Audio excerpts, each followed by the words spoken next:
Olá, natural de São Leopoldo, filho do senhor Antônio e da dona Dalva, casado com a Sheila, pai do Bruno e do Nicolas. Ele é jornalista e é meu amigo, né?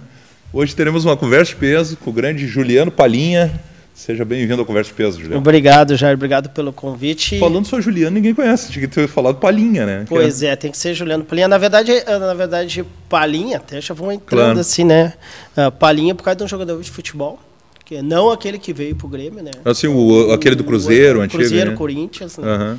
Como eu sempre joguei bola, né? Olha sempre aí, cara. Participando e tal. E eu mesmo me apelidei, me lembro de ter visto um jogo do Palinha, ele fez um gol e eu falei pro meu pai, eu quero ser o Palinha, me chama de Palinha e tal. Tá, e o correto é Palinha com LH ou Palinha? Porque no teu Face tá com LI, né? Na verdade, o correto é Palinha com LH, porque pois é de palha, né? Exato. Esse é o correto. Mas quando eu comecei a escrever Palinha, eu sempre escrevia com LI, né? Sim, aí ficou o nome de guerra, assim. Quando eu entrei no jornal e quando eu comecei a escrever no jornal, eu acho que as primeiras colunas, no caso, a coluna aqui bancada, eu colocava Juliano Fabrício da Silva. Daí o meu chefe me chamou, disse, cara, mas tu vai colocar Juliano Fabrício da Silva e ninguém vai te conhecer. Incrível. Porque isso, todo mundo chama de Palinha. Virou quase um sobrenome. Virou o nome de guerra, exatamente. Nome de guerra. Então, assim, é Juliano Palinha. Daí, e Juliano Palinha ficou e por aí vai. E acabou sendo conhecido, uma marca em São Leopoldo. É uma marca. O grande Palinha, e já a gente vai falar dessa carreira toda, né, como jornalista, tantos anos atuando no meio. Mas antes, Palinha, eu quero começar lá pela tua infância. Nascido e criado em São Leopoldo, tu moraste, principalmente na infância, adolescência, em qual bairro, em qual região da cidade? Assim, nasci, me criei até os 20, 25 anos, na Baixada ali, né, na Vicentina. Ah, sim, sim. Sou dali, natural dali. A gente morou ali perto, então, porque eu morei por ali também. Me criei ali, jogando bola ali nos campos ali. Perto do Tricolor ali. Tricolor, joguei muito Tricolor no Obras, essa rivalidade, né? Isso. Dos clubes, assim, da Baixada. E, na verdade, assim, a minha vivência foi ali, né? Eu saí dali quando casei, com 28 anos, olha né? Só. Daí saí, daí vim morar daí morei um período no Charrua. E hoje eu moro no São José, já faz ali 12 anos. E o Juliano Palinha deu muito trabalho para o senhor Antônio e para a dona Dalva quando era criança, hein? Não. Teve uma infância tranquila? Nós éramos três, né? Eu digo éramos porque o meu pai já faleceu, né? O meu irmão do meio também já faleceu. Sim. Então ficou só eu e meu irmão mais velho. Mas assim, éramos três e eu sempre fui o mais tranquilo. Mais tranquilo. Assim, né? Não fez nada que outra criança não faria. Não, assim, o cara, eu sou meio... Mas sempre, né, nós somos da mesma geração, né, Palinha? Foi criado jogando bola, foi criado, né, tendo esse convívio. Hoje, tu tem filhos também, sim, mas hoje é um pouco diferente, até pela questão de segurança, a criança não pode sair tanto, os locais para jogar bola, para brincar na rua, já não são tantos. Os meus filhos falam isso, né? Quando tu vai argumentar alguma coisa, eu fazia assim, era assim. Não, mas isso é no teu tempo. É impressionante. Então, assim, ele te coloca no teu lugar, assim, né? Verdade, esse é no teu tempo, né? No tempo são outros. Então, e realmente mudou, né? Era outro no sentido de segurança, né? Porque eu não estou falando nenhuma novidade. Eu acho que todo mundo que for entrevistar, for conversar numa roda... E não é só nossa cidade, né? Não, é geral, né? E até é engraçado, e a gente pode mais para frente ir e voltar, né, numa entrevista. Sim. Eu fiquei um período nos Estados Unidos e quando eu voltei o pessoal disse, mas por que tu voltou, né? E lá eu morei na Virgínia, chega a ser chato de tão seguro, né? Porque tu não vê assim... Não tem problema. Não tem problema. É incrível. Não é que não tem. Lá assim, o medo... Não vivi isso, né? Nem próximo disso, mas assim, o medo é os atentados, né? Sim. Proporciona, meus gringos foram pra escola, né? E tal. Esses eram os medos que a gente sempre ficava, né? Mas essa insegurança de sair na rua, de roubo, Isso, não tem. E os meus filhos, quando eu falo para eles, assim, o meu mais velho tem 16, né? Vai fazer 17 e tá no período de sair, né? Vai normal, né? E eu levo, né? Procuro levar, ou eu, minha esposa, e buscar. E hoje tem o Uber, né? Claro, pessoal, facilita. Mas eu prefiro ainda... Ter essa segurança, tô resistente junto, de ir lá buscar, de ver. Me traz, né, muito aquela situação, eu acho que foi no interior do estado, que um pai foi buscar um filho e acabou dando uma briga, o pai até se meteu, o filho acabaram matando, né? Isso me marca, assim, né? Sim. Que a gente pode... Pai, né, isso, é que a gente está num cenário, né, Jair? Infelizmente, muito difícil. E até, já pegando esse gancho, Mudou muito a cidade de São Leopoldo da tua infância, juventude, adolescência, enfim, para os tempos atuais? Por que eu te pergunto isso?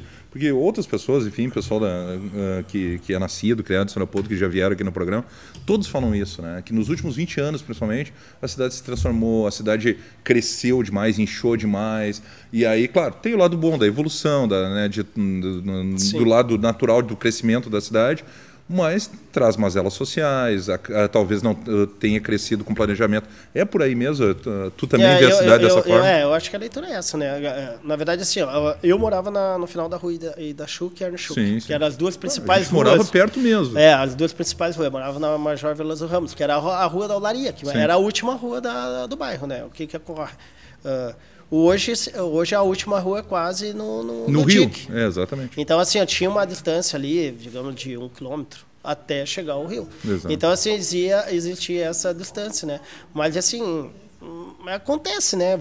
Tem que haver o crescimento e vai crescer aonde? Vai crescer aonde onde tem espaço, né? E aonde tinha espaço na periferia da cidade. Eu sempre digo em relação a isso, tá perigoso. Não, realmente tá, né? Os números mostram isso. Apesar que os números, uma hora tá lá em cima, outra tá lá embaixo, ele meio que fica rodando, né? De acordo com o momento, com o tempo, né?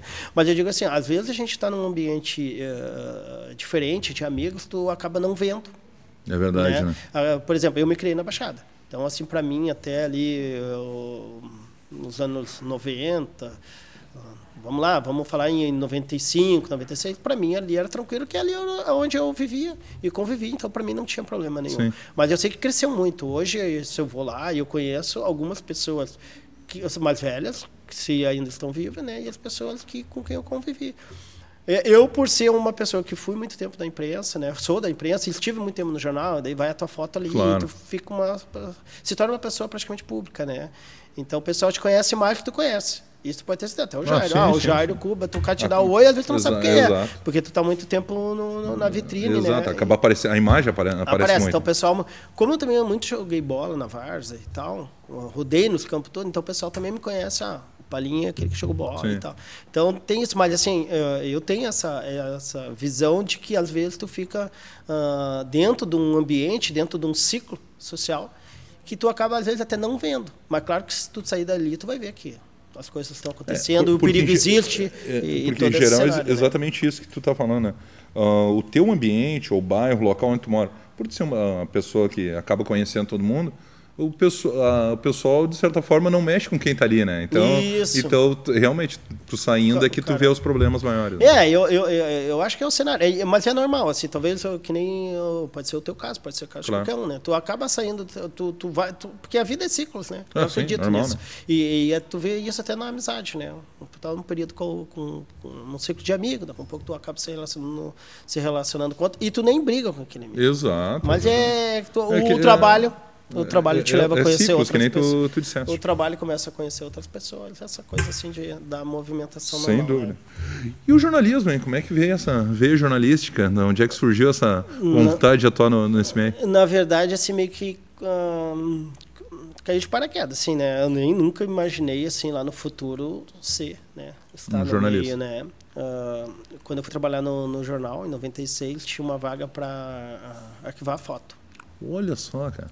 E eu trabalhava na Coesta, que era uma empresa ali embaixo. Trabalhava ali na Vicentina, trabalhava na contabilidade e tal. Ajudava ali, tinha um escritório ali dentro e eu trabalhava nesse escritório, né? E daí...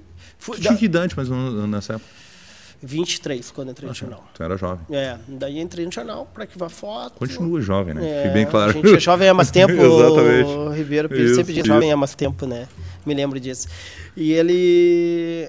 Daí surgiu essa vaga, arquivar foto, era de tarde para noite. Na época o jornal ainda fechava meia-noite, assim, era uma coisa mais longa, né? Daí logo em seguida apareceu uma vaga para ser diagramador. Que, para quem não sabe, diagramar é posicionar onde vai ficar a foto, onde vai ficar um título, onde vai ficar o texto, quanto de texto, quanto de foto. Praticamente quem faz a montagem do jornal. Tu desenha o jornal. Nós, na época lá, enquanto tu fazia na mão, né? Era tudo artesanal, tudo meio pré-histórico, internet praticamente. Claro, não existia, né? O fax era uma coisa que... E antigamente, para a turma jovem que está acompanhando, é bem isso mesmo. Era um trabalho artesanal mesmo. Tu montava tudo em pedacinhos. Para o pessoal que está nos acompanhando, para se ter uma ideia, o jornal, tu tinha um papel, né? vou dizer, para facilitar, que era tipo uma folha de jornal. Isso. Toda quadriculada. E ali tu montava, e ali tu diagramava. Posicionava, né? Sim, tu usava regra e tu calculava, né, quantos caracteres dava. Daí o Jair chegava aqui, o Jair fazia esporte, a minha página, tu tem uma página, só tem um rodapé, mas o resto tu vai ter que escrever. Quando tem que escrever, daí tu diagramava na mão, calculava onde ia ficar a foto, riscava, o Jair ia lá, levava, ficava na mesa dele. Fazia. Cara, era um trabalho, Jair, mas era gostoso. Hoje o cara dá um enter, resolve tudo no computador. Gostoso, né? Assim, era difícil o jornal. Eu me lembro na saída do jornal, meia-noite. Sim, 1 hora. Tranquilamente. Nós tínhamos, e eram os horários que os jornais fechavam em geral, né? Tanto é que a gente brincava, essa gíria que tem, né? Que hora a gente vai baixar, que hora a gente vai baixar, porque geralmente, no caso do VS, o Grupo Sinos é aqui, né? As máquinas ficam aqui, né? As rotativas. Isso aqui em Novo Hamburgo. Mas geralmente o que tu fala? A redação geralmente fica em cima, né? E as máquinas ficam embaixo. Quando esse termo, vou baixar, quando que vai baixar a coisa? Tu vai baixar o material, é por baixar porque quando tá pronto, daí ele vai para impressão. Vai lá para impressão. Então é mais ou menos. Então era uma coisa mais. Era gostosa. Esse dia até comentei com uma menina, né, que estava fazendo jornalismo, eu disse para ela, eu estava contando essa história para ela, e ela, mas era difícil, né? Eu disse, era difícil, mas era gostoso, né? Tu ficava horas ali. Não, e todo dia era algo diferente, né? Porque todo dia era um jornal diferente. Então, dia. E era exatamente. Assim. E os anúncios eram uma coisa também que nos cercava.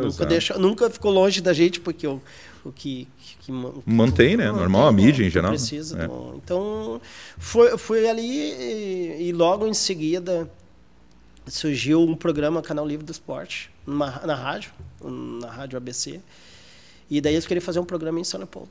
Vamos fazer um programa na segunda, não me lembro se era na segunda ou na terça, ou na segunda e terça, né? E daí o José Nunes, que é jornalista também, daí eu falei para ele, Nunes, vamos fazer, era segunda e terça, vamos fazer na segunda o Campeonato da Linfa, que era muito forte. Claro, São Leopoldo era referência. Nós temos 30 clubes lá que filiados à Linfa, né? Que hoje existe os clubes, mas a Linfa... O último campeonato que teve há 2 anos, acho que foi 4 ou 5 participantes. A coisa se perdeu e era uma coisa que a gente via que ia se perder se não fizesse alguma coisa, como é no futebol amador, como é no futebol profissional, né? Essas coisas, se tu não fizer uma programação, tu vai se perder. Tu tem que se reinventar, né? Isso me parece meio que... E daí surgiu esse programa, vamos fazer junto, até por conhecer bastante gente da região, né? O Nunes era de Vacaria, eu de São Leopoldo, disse, não, vamos fazer. E na terça a gente fazia os outros esportes. E aí foi fazendo. Na sequência, o Nunes acabou indo para o sindicato, né? Acabou assumindo lá a direção, a presidência e tal. E eu assumi o jornalismo. E na época tu não era formado? Né? Não, daí eu entrei em 96, 97... O meu chefe falou, né, o Ezio, não, faz lá o Unicinos, né, volta a estudar e tal. Faculdade de jornalismo. E daí eu disse, mas faz tempo, né, e na época também que o Unicinos, para tu passar... Sim, não era tão simples. Não era uma coisa não assim... Não que seja fácil hoje, mas era uma coisa assim, bem... Era bem eu me lembro assim que a gente foi ver lá... Foi bem nessa época também que fez tu buscava o jornal para sair no outro dia, né, para ver, porque hoje tu vê online, né, hoje é tudo... Mas ali tu olhava no jornal no dia depois era o mais procurado, porque todo mundo queria ver o seu nome ali e tal. E eu, como estava no jornal, consegui ver o meu nome um dia antes. Tu sabia antes. Eu sabia antes, porque o Unicinos mandava. A gente sabia antes. Então ali, né? Daí fui fazer jornalismo e tal, né? E ali daí fui pro esporte. Foram quantos anos cobrindo esporte no VS? No VS eu fiquei 20 anos, né? Mas no esporte ali eu acho que eu devo ter ficado uns 15. Pô, que maravilha. E aí cobrindo a Aimoré, cobrindo Novo Hamburgo, Sapucaense... Novo Hamburgo, assim, mais o pessoal, porque como o grupo tem o jornal NH, eu ficava aqui. Né? Mas assim, Aimoré, Sapucaense... Mas assim, não que tu não ajudasse, né? Claro. Não, porque várias vezes eu vi tu na tua coluna, nas tuas matérias sempre, aqui, né? Não, assim, falando, dando porque assim, uma coisa assim da minha coluna que eu busquei...